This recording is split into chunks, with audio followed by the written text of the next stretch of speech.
तो चलिए दोस्तों, आज बात करते हैं प्रेजेंट कंटीन्यूअस टेंस का इंट्रोगेटिव सेंटेंस क्या होता है।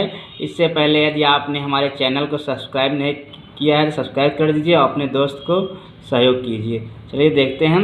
इस प्रकार के वाक्य प्रश्नवाचक शब्द से शुरू होते हैं, अर्थात क्या, क्यों, कहाँ, कैसे आदि शब्द आते हैं तथा प्रश्नवाचक चिन्ह भी लगा होता है।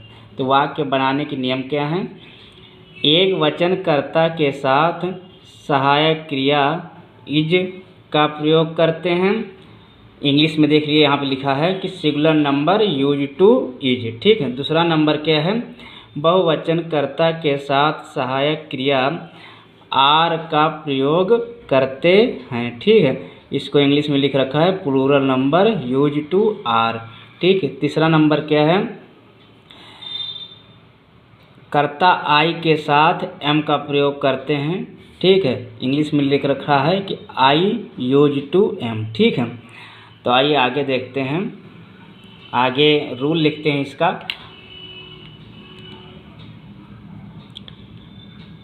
इसमें पहले इज अब्लिक एम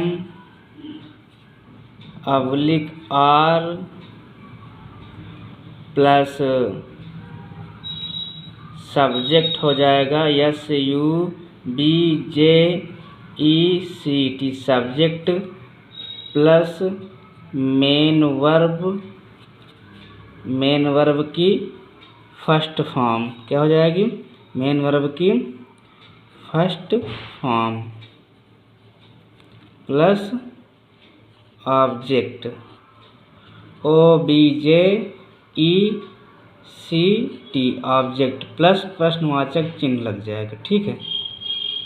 अब एक रूल इसका और लिख लेते हैं। दूसरा नंबर, रूल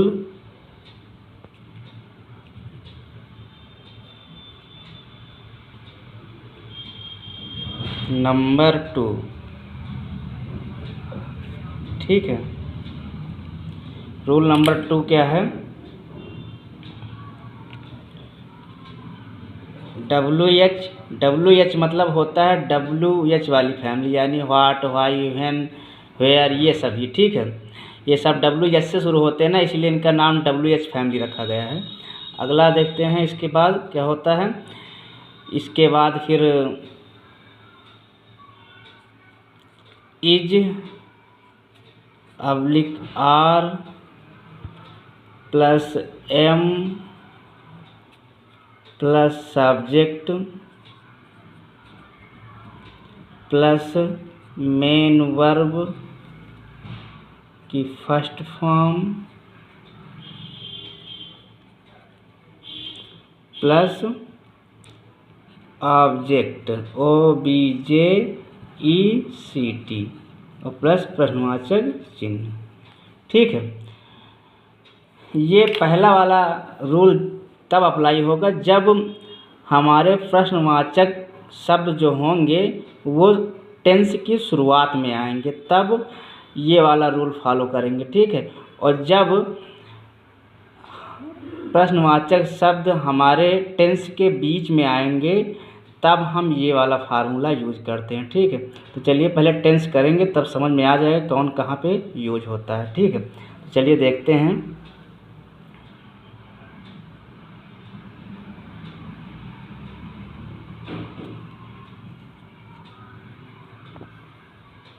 एग्जाम्पल देखते हैं।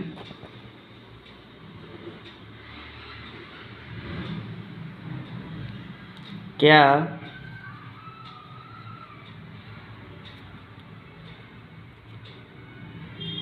मोहन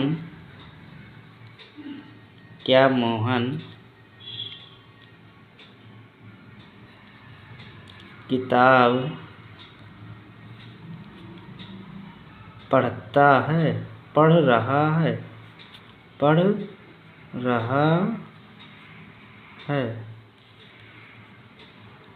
प्रश्नवाचक चिन्ह लगा देते हैं। ठीक है। तो इसको पहचानेंगे कैसे? पहले तो पहचानना रहा है से प्रेजेंट कंटीन्यूअस टेंस। ठीक है।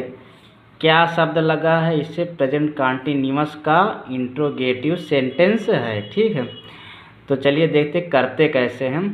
तो इसमें हमने बताया था कि जब प्रश्नवाचक शब्द टेंस की शुरुआत में आएंगे तब ये वाला फार्मूला यूज करेंगे, पहले वाला। ठीक है, तो देखो यहाँ प्रश्नवाचक शब्द पहले आया है शुरुआत में, तो यहाँ पहला वाला फार्मूला यूज करना है। तो देखो कैसे करते हैं हम। इसमें बता रहा है कि सबसे पहले हम हेल्पिंग वर्ब लिखते हैं। क्या लिखते हैं, यानी सहायक क्रिया लिखते हैं। तो इसको सहायक क्रिया बोलते हैं, ठीक, ईजेमार को।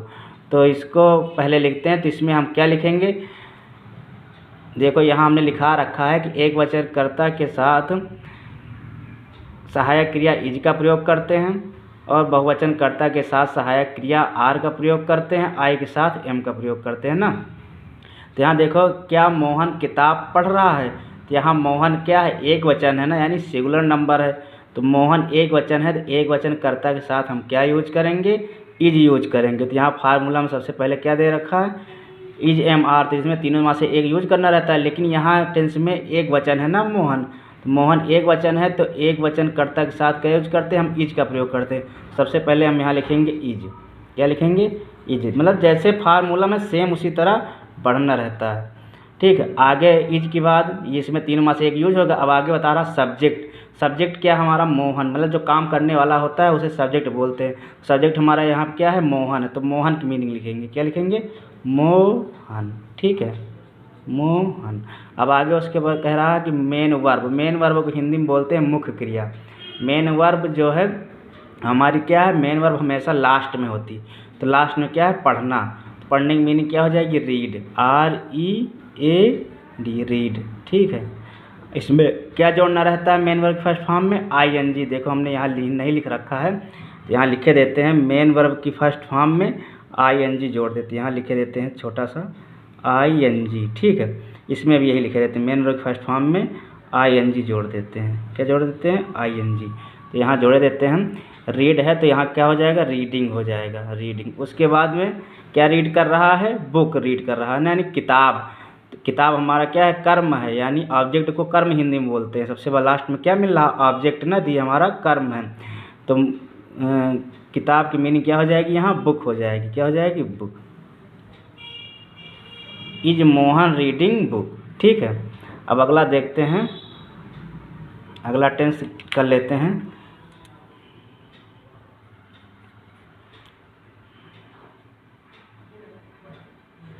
राधा क्या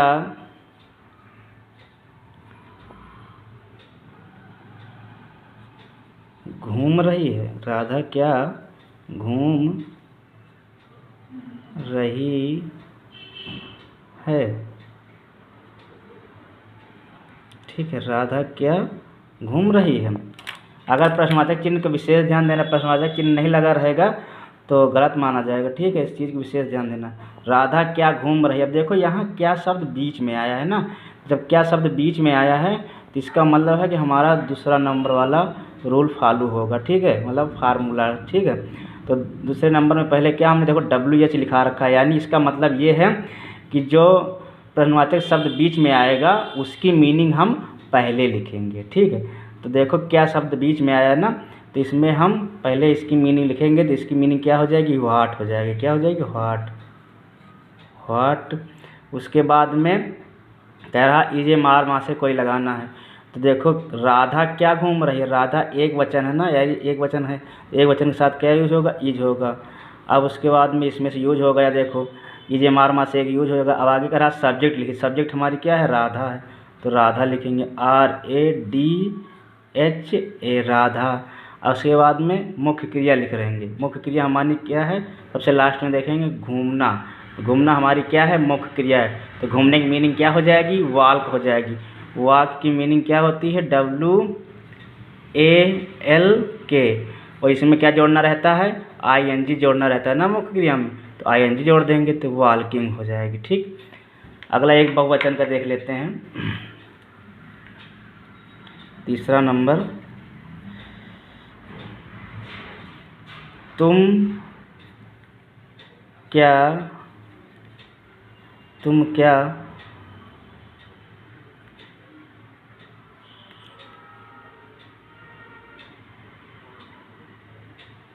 तुम क्या गाना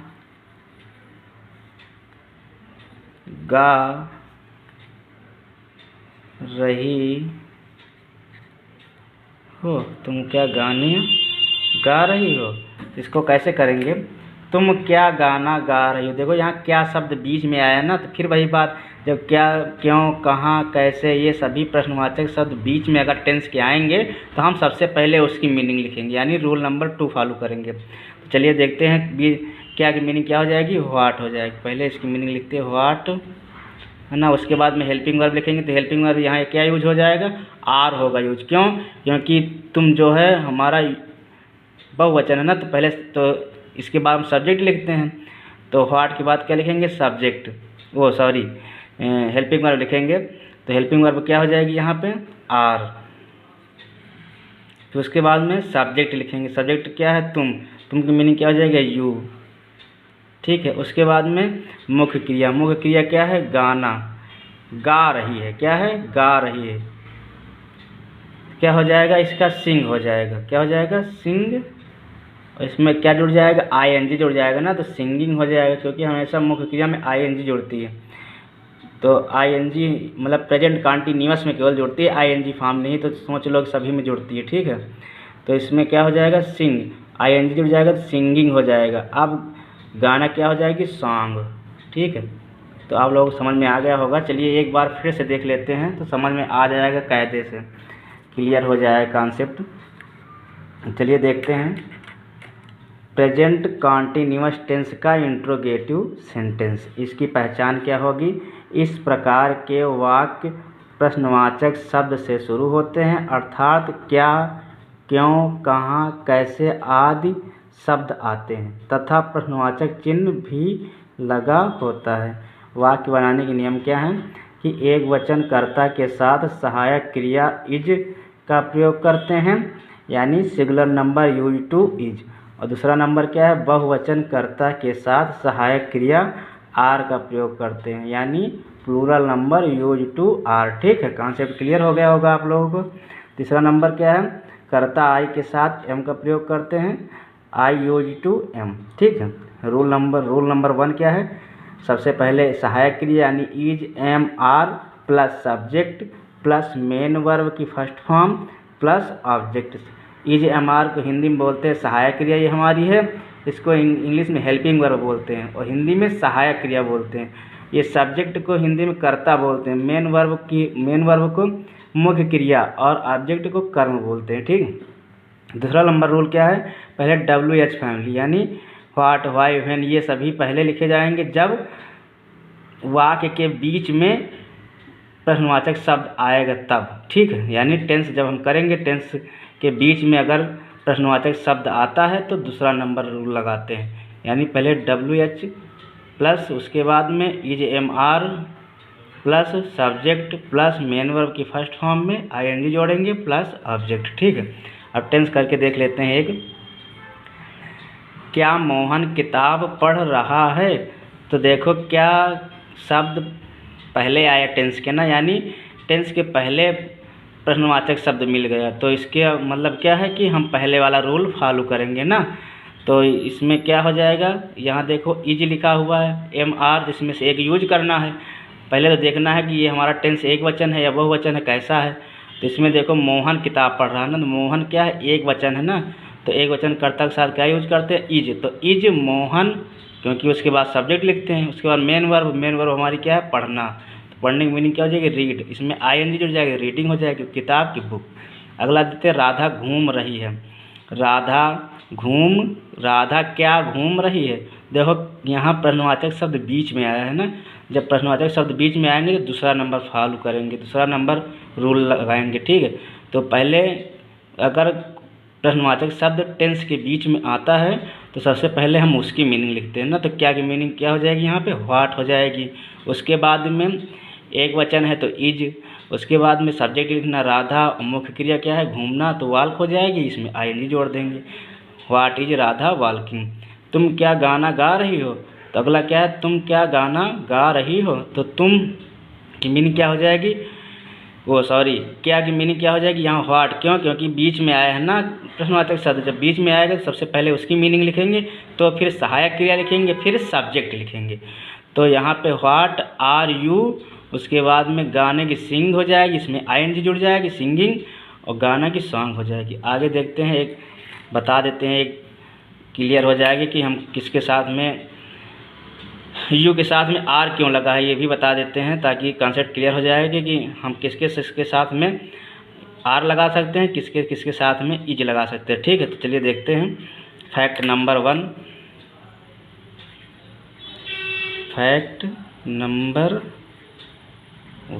ठीक है, देखो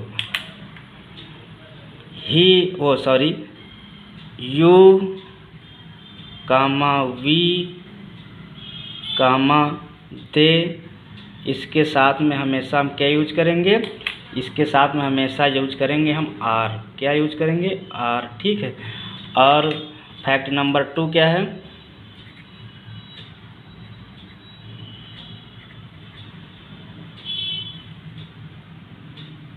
फैक्ट नंबर 2 में ही कामा सी कामा इट कामा नेम, इसके साथ में हम क्या यूज करेंगे, इसके साथ में हम इज यूज करेंगे। क्या यूज करेंगे, इज यूज करेंगे। ठीक है, तो अब समझ में आ जाएगा कि अब किसके साथ में आर यूज करना है और किसके साथ में इज यूज करना है, और आई के साथ तो हम एम का यूज करते हैं इस टेंस में। ठीक है, तो आ गया समझ में आप लोग। तो इसी के साथ हम मिलेंगे अगले वीडियो में। धन्यवाद।